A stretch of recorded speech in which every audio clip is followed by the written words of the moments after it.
तो हेलो लेना welcome to IAS marathon. देखो, क्वेश्चन सॉल्व करेंगे पुराने ईयर्स के। सबसे पहले ले रहा हूँ मैं यहाँ पे 2020 का एग्जाम, ठीक है।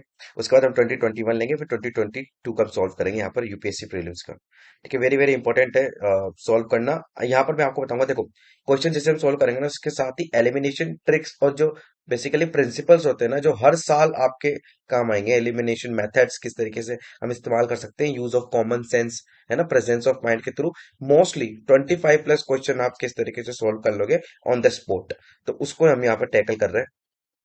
देखो, अपना माइंड थोड़ा सा खुला रखना इस टाइम पे, ठीक है। अब क्योंकि हम यहाँ पर देखेंगे, आई मीन विद एग्जांपल्स आपको शो करूंगा कि किस तरीके से with very basic knowledge and common sense आप क्वेश्चन को टैकल कर सकते हो, राइट। तो सबसे पहले स्टार्ट करते हैं, हम 2020 के पेपर हम ले रहे हैं यहाँ पे।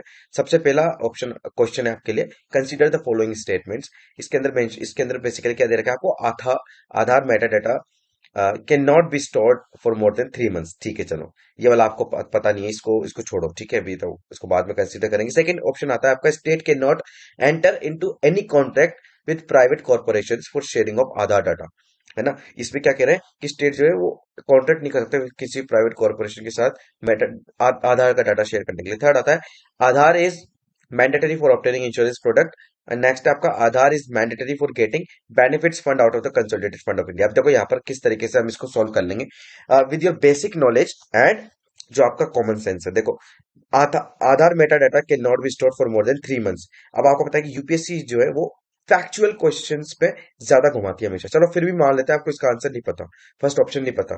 सेकंड देखो, state can not enter into any contract. देखो भाई, इस बेसिकली सुप्रीम कोर्ट ने इसमें काफी कुछ कहा था उस टाइम पे भी। लेकिन अगर मान लीजिए आपको नहीं पता, तो आप इतना याद रखो कि स्टेट क्यों अपना आधार, मतलब जनता का आधार कार्ड और उससे रिलेटेड डाटा प्राइवेट कॉर्पोरेशन के साथ शेयर क्यों करेगा भी। It's a matter of privacy, और राइट टू प्राइवेसी के अंदर के भी जो स्टेट जो है अब आधार डाटा रिवील नहीं कर सकता है किसी और प्राइवेट कॉर्पोरेशन के साथ।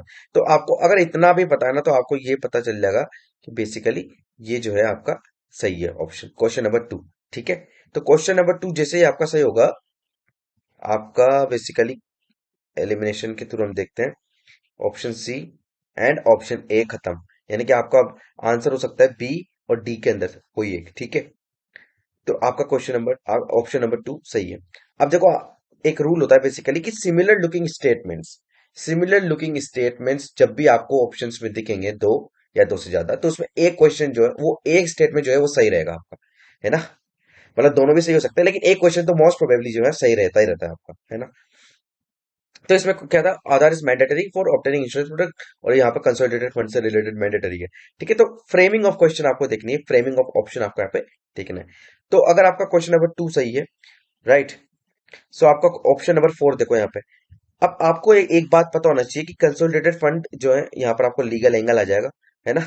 क्या आधार उसके लिए जरूरी है क्या, अगर एक भी रुपया अगर हमारे कंसोलिडेटेड फंड से जा रहा है। ठीक है, चलो ये भी आपको नहीं पता। ये देखो क्वेश्चन नंबर 3 देखो, ऑप्शन नंबर 3 देखो, इंश्योरेंस प्रोडक्ट लेने के लिए मैंडेटरी है कि नहीं आधार। तो कोई बहुत ही एक्सट्रीम स्टेटमेंट है कि कोई भी देखो, इंश्योरेंस जो है वो ऐसा तो है नहीं कि सिर्फ गवर्नमेंट देती है, प्राइवेट एंटिटीज भी देती है। अब प्राइवेट एंटिटीज जब देती हैं, तो अगर आपको इतना पता है कि इंश्योरेंस लेने के लिए अगर आपको आधार की जरूरत नहीं है, हालांकि दे सकते हो, मैं ये नहीं कह रहा हूं, दे सकते हो, है ना। एड्रेस जानने के लिए, बेसिक आइडेंटिटी बताने के लिए, इंश्योरेंस खरीदने के लिए आप दे सकते हो, लेकिन मैंडेटरी नहीं है under the law. Aadhaar act में कहीं भी नहीं लिखा हुआ है कि आपको मैंडेटरीली इंश्योरेंस प्रोडक्ट के लिए देना है। ठीक है, आपको इतना भी पता है ना, कॉमन सेंस भी लगा देंगे आप। तो इसमें क्योंकि प्राइवेट प्लेयर्स भी, राइट, शामिल है, तो option number 2 and option number 3 भी इन अ वे क्या रिलेटेड है। तो आप यहां पर भी देख लेना। ठीक है, अब अगर आपका ऑप्शन नंबर 3 गलत है, तो आपका ऑप्शन नंबर 3, तो आपका ये भी गया डी। ठीक है, तो क्या बचा आपका ऑप्शन नंबर 2। ठीक है, यानी कि बी ऑप्शन आपका यहाँ पे सही है। तो इस तरीके से आप देखो। थर्ड, सॉरी, सेकंड क्वेश्चन आप यहाँ पे देख रहे हैं, राज्यसभा के इक्वल पावर है। तो वो यहाँ तो आपको बेसिक नॉलेज लगेगी, amending power of the constitution के टाइम पे। देखो, इसमें राज्यसभा के पास ज्यादा पावर है, रिमूवल ऑफ द गवर्नमेंट में लोकसभा के पास ज्यादा पावर है, और कट मोशंस में तो राज्यसभा के पास पावर है ही नहीं, है ना। सिर्फ लोकसभा के पास पावर है। तो अब देखो यहाँ पे third question, MP light scheme के बारे में बताया कि with reference to the funds under the member of parliament local area development scheme, कौन से स्टेटमेंट इसमें से करेक्ट है। पहला स्टेटमेंट देखो कि एमपी लाइट स्कीम जो है must be use to create a durable assets like physical infrastructure बना लिया हेल्थ एजुकेशन में, वो मस्ट बी पे यहाँ पर जो है आपको हाईलाइट करना है। सेकंड, एक specified portion of each MP fund must be benefit to the SC ST population. Next आता है आपका MPLAD funds are sanctioned on yearly basis and unused funds can not be carried forward for the next year. ठीक है, वैसे काफी ज्यादा news में था उस टाइम पे, लेकिन मान लेते हैं जो है आप एकदम अमेच्योर हो इसको लेकर के, कुछ पता नहीं इसके बारे में, एम्पलेट स्कीम के बारे में। लास्ट आता है आपका जो डिस्ट्रिक्ट अथॉरिटी है must inspect at least 10% of all work done for the implementation year every year. ठीक है, अब यहाँ पर देखो, एम्पलेट स्कीम जो है, फंड जो है, must be to create the duration assets, right. ये भी नहीं पता आपको, ये भी नहीं पता, लेकिन अभी यहाँ पे देखो कि एम्पलेट स्कीम जो है वो ईयरली बेसिस पे आती है। अनयूज्ड फंड्स इसमें जो है कैरी फॉरवर्ड नहीं होते हैं। अगर आपने इसको, अगर आपने थोड़ा भी पता हो कि एम्पलेट्स फंड जो है एक्यूमुलेट हो जाते हैं ईयर ऑन ईयर बेसिस, वो मतलब राइट ऑफ नहीं होते हैं, है ना। तो अगर आपका ऑप्शन नंबर 3 गलत हो जाएगा तो भी आपका क्वेश्चन सॉल्व है ना। सेकंड, और आप देखें इसको किस तरीके से कर सकते हैं कि SC ST पॉपुलेशन के लिए मोस्टली गवर्नमेंट की जितने भी इनिशिएटिव होते हैं उनके बेनिफिट्स के लिए होते हैं। ऐसा तो है नहीं कि उनके बेसिकली उनके नुकसान के लिए कोई स्कीम निकाली जाएगी, ऐसा तो नहीं है ना। सेकंड आपका सही है ना। अगर सेकंड आपका सही है तो यहाँ पे देखो ये आपका गलत हो गया, राइट। एंड यहाँ पर देखो, just wait a second here,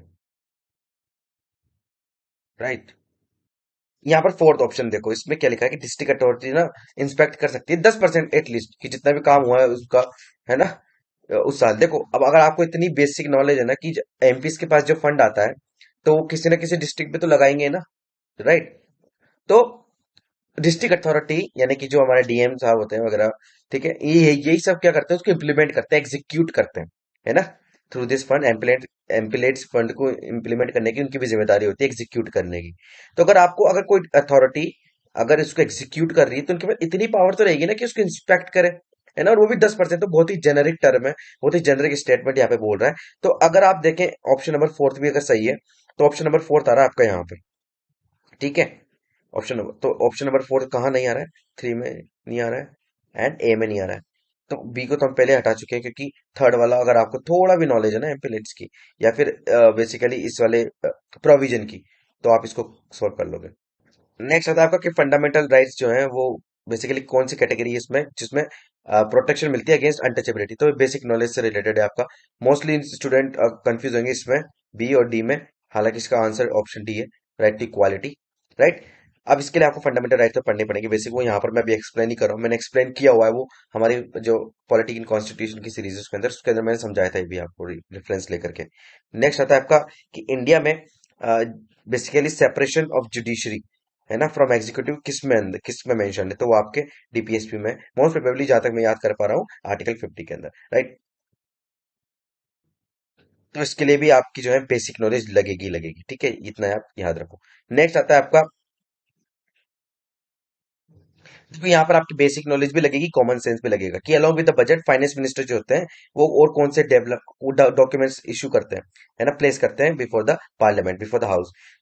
उसको हम बोलते हैं बेसिकली, उसमें एक डॉक्यूमेंट होता है the macro economic framework statement, है ना। तो जो ये डॉक्यूमेंट है बेसिकली कौन सा कौन इसको मैंडेट करता है ना। तो पहले इसमें ऑप्शन है long standing parliamentary convention, article 112 और 112, ठीक है, 110, आर्टिकल 113। नेक्स्ट आता है आपका FRBM एक्ट जो 2003 में आया था। अब देखो यहाँ पर पहला तो आप बिल्कुल डेफिनेटली अगर कुछ बजट ये इससे रिलेटेड चीजें आ रही है ना, तो basically long standing parliamentary convention, अगर कोई कन्वेंशन ऐसा होता तो ये मैंडेटरी नहीं होता, लेकिन इट्स मैंडेटरी ना, राइट। अब बात करते हैं दूसरा आर्टिकल 112 एंड 13। देखो इसके अंदर बेसिकली आप मुझे बताओ कि बेसिकली बजट किस में मेंशन है, कौन से आर्टिकल में। अगर आपने वो वाला आर्टिकल पढ़ा है ना, तो आपने उसके अंदर एनुअल फाइनेंशियल स्टेटमेंट के बारे में जरूर पढ़ा होगा, लेकिन उसके अंदर आपने ऐसा कोई प्रोविजन नहीं सुना होगा जिसमें हम इस वाले टर्म की बात करें, मैक्रो इकोनॉमिक फ्रेमवर्क स्टेटमेंट। तो यहाँ पर आपको बेसिक नॉलेज लगेगी उस वाले पर्टिकुलर आर्टिकल के जो कंटेंट है उसके अंदर जो लिखा हुआ है स्पेसिफिकली, है ना। तो अगर आपको इतना भी पता है ना तो आपको इतना भी रियलाइज हो जाएगा कि ऐसा कोई और डॉक्यूमेंट या कोई एक्ट या कोई प्रोविजन होगा जिसके अंदर इस स्टेटमेंट को या फिर इस डॉक्यूमेंट को लाने की बात कही गई होगी, कोई रूल तो होगा ना। तो अगर आपको बेसिकली कॉन्स्टिट्यूशन में भी इसके बारे में मेंशन नहीं है तो बेसिकली बचा क्या आपका FRBM एक्ट, यस। और अगर आपको बेसिकली पढ़ा है एफआरबीएम तो बहुत अच्छी बात है, क्योंकि एफआरबीएम में जो हम बात करते हैं मैक्रो पॉलिसीज की, मैक्रो इकोनॉमिक पॉलिसीज की, तो उसी के अंतर्गत ही वाला एक्ट लेकर के आए हैं। एक और ट्रिक है बेसिकली इसकी, तो वो बहुत ही जो है हम कह सकते हैं कि देखो, अगर आपको पसंद आए तो बिल्कुल इसको जो है डिसेबल करना है। इसको हम बोलते हैं बेसिकली, लीजिए बिल्कुल ही आपको आइडिया नहीं है किसी भी चीज को लेकर के, तो आप बेसिकली डेसिफायरिंग अ वर्ड, डेसिफायरिंग वर्ड्स को इस्तेमाल कर सकते हैं, जिसके अंदर हम वर्ड को तोड़ के उसका मीनिंग निकालने की कोशिश करते हैं। तो अगर यहाँ पे बजट दे रखा है तो ऑप्शन में कहाँ पर बजट मेंशन है, बेसिकली यहाँ पर बजट मेंशन है। ठीक है, लेकिन इसका मतलब ये नहीं है कि ये एकदम रॉकेट साइंस है, राइट? बिल्कुल ऐसा भी नहीं है, क्योंकि आर्टिकल 112 एंड 113 क्या है इसके अंदर बताओ। जब बात करते हैं आर्टिकल 112, तो इसमें आपका आ जाता है एनुअल फाइनेंशियल स्टेटमेंट, ठीक है। और 110 में क्या आता है आपका, मनी बिल, है ना, उससे रिलेटेड है। तो अगर आपको इतना ही पता है ना, तो भी आप ये वाले क्वेश्चन करके ले जाओगे, इतना तो एक्सपेक्ट करते ही है ना। कॉन्स्टिट्यूशनल गवर्नमेंट बाय डेफिनेशन क्या होती है, तो it's a limited government, very very very basic. इसके बाद बात करते हैं कि फंडामेंटल के अ, अलावा, तो कॉन्स्टिट्यूशन का वैसे कौन सा पार्ट है जिसमें universal declaration of human right जो 1948 में आया था उसके प्रिंसिपल्स हमको दिखते हैं। तो ये बहुत ही बेसिक और जेनरिक स्टेटमेंट यहाँ पर पूछा है। तो प्रेम्बल, डीपीएसपी और फंडामेंटल ड्यूटीज, तीनों इसके अंदर आंसर है आपका, आंसर डी। बताओ क्यों? क्योंकि इसके अंदर आप ऐसा कोई प्रूफ नहीं कर सकते हो, कोई प्रूफ नहीं कर सकते कि प्रियम्बल नहीं इंस्पायर्ड है ना, या रिफ्लेक्ट नहीं करता है ह्यूमन राइट्स के प्रिंसिपल। बिल्कुल करता है, डीपीएसपी भी करता है, फंडामेंटल ड्यूटीज भी करती है ना। तो प्रिंसिपल्स और इस तरीके से कॉम्प्रिहेंसिव और बहुत ही डीप क्वेश्चन है ये, है ना। तो इजी रहते हैं इसको सॉल्व करने में, तो मैंने आपको बता दिया किस तरीके से आप कर सकते हैं। नेक्स्ट बात करते हैं कि जो लीगल सर्विस अथॉरिटीज है ना, which provide basically free legal services, तो वो कौन कौन से टाइप ऑफ सिटीजन को मिलती है। पहला आता है आपका person with annual income less than 1 lakh. फिर आता है ट्रांसजेंडर, जिनकी एनुअल इनकम 2 लाख से कम है, और जो मेंबर ऑफ ओबीसी है ना, उनके 3 लाख से कम इनकम, और ऑल सीनियर सिटीजन। देखो, सबसे पहले तो आप इसको हटाना, option number 4, because it's extreme statement, all, है ना। ऐसा तो कोई प्रोविजन नहीं जिसके अंदर हम ऑल की हम बात करते हैं, सिवाय एस सी एस टी और इन कैटेगरीज में, उसमें भी इनकम का बेसिकली क्या रहता है, प्रोविजन रहता है, क्रीमिलियर वगैरह। देखो, अब इसमें सेकंड स्टेटमेंट अगर आपने देखेंगे, तो transgender with annual income of less than 2 lakh, ठीक है। तो पहले तो कैटेगरी बता दी गई यहाँ पर कि चलो ठीक है, लेकिन उसके अंदर उसका सब कैटेगराइजेशन किया गया है 2 लाख से, ठीक है। दूसरी बात करते हैं 1 लाख, तो ये बहुत ही जनरिक स्टेटमेंट है। हर कोई पर्सन जो 1 लाख से कम है वो बीपीएल तो वैसे हो जाता है, और इनकम टैक्स के स्लैब से तो काफी पीछे रहता है वो, तो उस टाइम पे 2.5 लाख, 2.5 लाख था, है ना। फिर 5 लाख हुआ, अब 7 लाख हो चुका है ना। तो उस तरीके से, तो और ये वाला तो आपको बताया कि अगर फोर्थ वाला है तो बेसिकली आपका बी और डी ऑप्शन तो ऐसे एलिमिनेट हो जाता है, तो फिर बचा आपका ए और सी, है ना। अब देखो थर्ड वाला ऑप्शन देखो, member of OBC with annual income of less than 3 lakh, तो उस टाइम पे 2.5 लाख का प्रोविजन था इनकम टैक्स का, तो इनकम टैक्स से तो काफी ऊपर है ना इनकी इनकम, ऊपर से ओबीसी भी है, ठीक है। तो ओबीसी को बेसिकली जन क्या मानते हैं हम, बेसिकली नीड नहीं है इस तरीके की सर्विसेज की, लीगल सर्विस अथॉरिटीज की, है ना। एससी एसटी के लिए मोस्ट प्रोबेबली हम एक्सपेक्ट कर सकते हैं, अगर यहाँ पे एससी एसटी लिखा होता तो ये वाला ऑप्शन सही होता, है ना। तो आपका क्वेश्चन 9, अगर 3 भी आपका गलत है तो ऑप्शन नंबर ए, ठीक। नेक्स्ट क्वेश्चन आता है कि consider the following pairs international agreements and subject. देखो, ये वाले क्वेश्चन जो होते हैं वो छोड़ने के लिए देती है यूपीएससी, छोड़ दो आप इसको, ठीक है। तो अगर आप में से किसी को इसका आंसर पता है तो कमेंट सेक्शन में अभी लिख दो, ठीक है, क्योंकि मैं इसका आंसर बताने वाला हूँ, वो है आपका सी, ठीक है। इसकी मैं ट्रिक नहीं बताऊंगा, क्योंकि इस तरीके के क्वेश्चन जो होते हैं वो एग्जाम के टाइम पे जो है डुएबल नहीं होते करना, अगर आप पढ़ के नहीं गए तो, ठीक है। और मोस्ट प्रोबेबली चांस है 95% लोग नहीं पढ़ के गए। नेक्स्ट बात करेंगे जो पार्लियामेंट्री सिस्टम ऑफ गवर्नमेंट है, वो बेसिकली क्या, क्वेश्चन 11 है ना। वो इसमें से क्या है basically parliamentary form system of government. तो ऑल पॉलिटिकल पार्टीज क्या गवर्नमेंट में रिप्रेजेंट करती है क्या? बिल्कुल भी नहीं करती है ना, ये तो बिल्कुल बेसिक है। The government is responsible to the parliament, it can be remove by it, बिल्कुल एब्सोल्युटली करेक्ट है ये। सी पढ़ो, the government is elected by the people, it can be remove by them. क्या हम गवर्नमेंट को remove कर सकते हैं? बिल्कुल नहीं कर सकते हैं, एक बार चुन लिया तो 5 साल तक रहेगी, है ना। Government is chosen by the parliament but can not B remove bye it before the completion, बिल्कुल कर सकती है अगर उसकी मेजोरिटी बेसिकली प्रूफ नहीं कर पाते हो तो, है ना। तो इस तरीके से तो ये बहुत ही बेसिक था। उसके बाद आइडियल्स ऑफ वेलफेयर कॉन्स्टिट्यूशन में बेसिकली कहाँ कौन से पार्ट में है ना, रिफ्लेक्ट करता है, तो डीपीएसपी करता है, राइट। Very very basic. उसके बाद बात करते हैं, यहाँ पर क्वेश्चन आते हैं वेरी वेरी इंपॉर्टेंट, और जहां पर ध्यान देने की आपको सबसे ज्यादा जरूरत है। देखो क्वेश्चन नंबर 13, इसके अंदर लिखा है कि the constitution of India defines it's basic structure in terms of federalism, secularism and ये सब। उसके बाद दूसरा है constitution of India provides judicial review. अब यहीं पर आपके दिमाग में खटक जानी चाहिए यह बात कि कॉन्स्टिट्यूशन कब डिफाइन करता है भैया बेसिक स्ट्रक्चर, ये तो सुप्रीम कोर्ट लेकर के आया केशवानंद भारती में, है ना। तो पहला क्वेश्चन, पहला तो स्टेटमेंट आपका यहीं गलत हो गया। दूसरा, कॉन्स्टिट्यूशन प्रोवाइड करता है जुडिशियल रिव्यू, नहीं बिल्कुल भी नहीं करता है ना। जुडिशियल रिव्यू के बारे में हालांकि आर्टिकल 12 एंड आर्टिकल 32 के अंदर ये मेंशन है कि कोर्ट जो है प्रोटेक्टर द गारंटर है, लेकिन इसका मतलब ये नहीं कि हर हर कानून को जुडिशियल रिव्यू कर दिया जाए, बिल्कुल भी नहीं है ऐसा। And article 226 goes for the high court, बिल्कुल भी ऐसा नहीं है ना। तो इसलिए आपको ये भी देखना चाहिए कि कॉन्स्टिट्यूशन नहीं देता ना, ये वाली बात है। तो आर्टिकल बेसिकली आपका क्या है, बेसिकली ऑप्शन डी, दोनों ही ऑप्शन गलत है यहाँ पर, ये आपको ध्यान रखना जरूरी है। और प्रेशर में क्या होता है एग्जाम के टाइम पे, ये सब बातें हम ध्यान से नहीं पढ़ पाते हो, लेकिन करना पड़ेगा ये सब आपको। नेक्स्ट, ये बहुत ही सिंपल क्वेश्चन है कि गांधी एंड गांधीज्म और मार्क्सिज्म, याद रखना गांधी और मार्क्स की बात नहीं कर रहे, गांधीज्म एंड मार्क्सिज्म, जिसमें वेरियस फिलोसोफर्स भी आते हैं, इनका एक कॉमन एग्रीमेंट कब हो सकता है ना। तो पहला आता है क्लास स्ट्रगल, बिल्कुल भी नहीं, है ना। अगर मार्क्सिज्म सपोर्ट करता है तो गांधीज्म नहीं करता। Abolition of party private property Marxism करता है तो गांधीज्म नहीं करता। इकोनॉमिक डिटेरिज्म बिल्कुल भी नहीं करता, नियतिवाद की जब हम बात करते हैं इकोनॉमिक, है ना। और the final goal of stateless society, यहाँ पर गांधीज्म भी बात करते हैं और मार्क्सिज्म भी बात करते हैं कि अंत में तो है स्टेटलेस सोसाइटी ही जो है काम करेगी, डोएबल है ना, राइट। देखो ये वाला जो क्वेश्चन है ना, यहाँ पर ओवरथिंक करते हैं लोग, बहुत ओवरथिंक कर रहे हैं, वो क्वेश्चन गलत कर देता है फिर। कैसे पढ़ो, इन कॉन्टेक्स्ट ऑफ इंडिया, ये वाला स्टेटमेंट सबसे भारी है, सबसे इंपॉर्टेंट है इसके अंदर।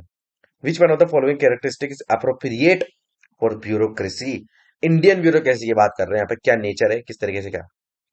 N agency for widening the scope of parliamentary democracy, बिल्कुल भी नहीं, यहाँ तो बिल्कुल कोई कंफ्यूज नहीं होगा। Second, N agency for strengthening the structure of federalism, may be, है ना, क्योंकि ऑल इंडिया सर्विसेज स्टेट्स में भी अपॉइंट की जाती है ना, तो may be. N agency for facilitating political stability and economic growth, क्या ऐसा है क्या, पॉलिटिकल स्टेबिलिटी को ये बेसिकली इंश्योर करती है, बिल्कुल भी नहीं करती है ना। And basically D, N agency for implementation of public policy. अब मोस्टली लोग किस में कंफ्यूज होंगे, बी और डी में, और यही मार्क गलत कर देंगे। लेकिन आपको एक चीज और देखनी है, पूछ रहे हैं कि बेसिकली हमको आंसर क्या करना होता है, मोस्ट अप्रोप्रिएट, यानी कि सबसे अप्रोप्रिएट क्या हो सकता है। तो अगर आप इन दोनों को कंपेयर करेंगे तो D option is the most appropriate, कि इम्प्लीमेंटेशन एग्जीक्यूशन और पब्लिक पॉलिसी कौन करता है आपका, बेसिकली ब्यूरोक्रेसी, है ना। ये सेकेंडरी सेकेंडरी में आपका ये भी सही हो सकता है, लेकिन ये सेकेंडरी में आता है आपका, राइट। ये बहुत ही बेसिक चीज प्रियम्बल, देखो कितना इंपॉर्टेंट पार्ट है प्रियम्बल, 3 से 4 क्वेश्चन तो आज ही हमने यहाँ पे सोल्व कर लिए, है ना।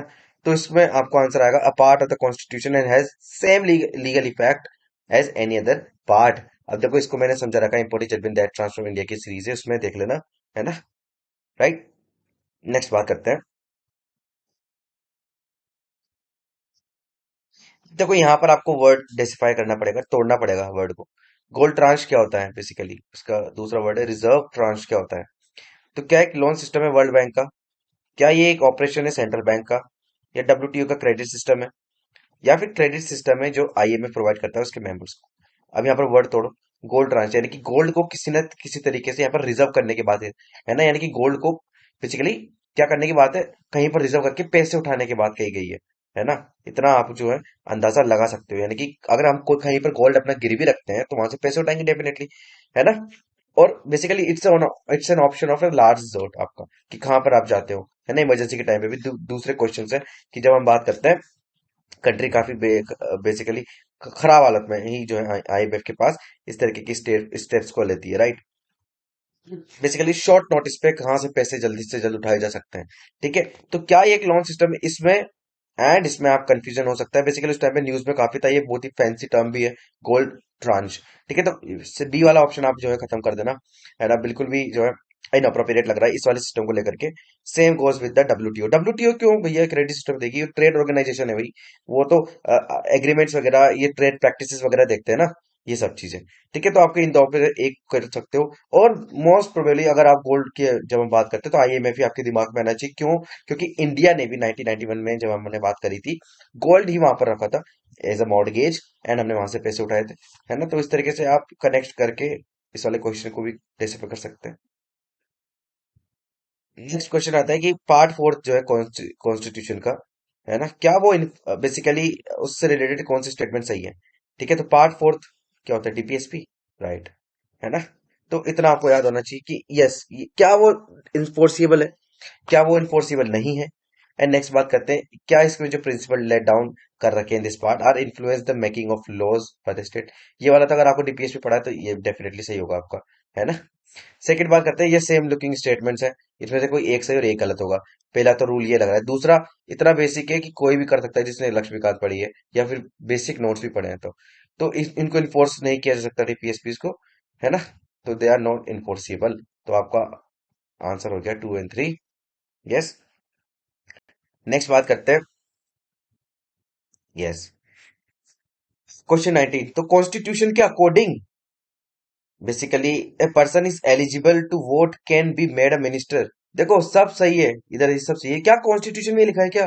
कॉन्स्टिट्यूशन में इतना डिटेल में कोई बात कैसे लिख सकता है कोई? आप इतना भी सोच लो ना, है ना? इलेक्शन से रिलेटेड अगर कोई बात करेंगे भी तो इतना डिटेल में क्यों कॉन्स्टिट्यूशन में लिखेंगे?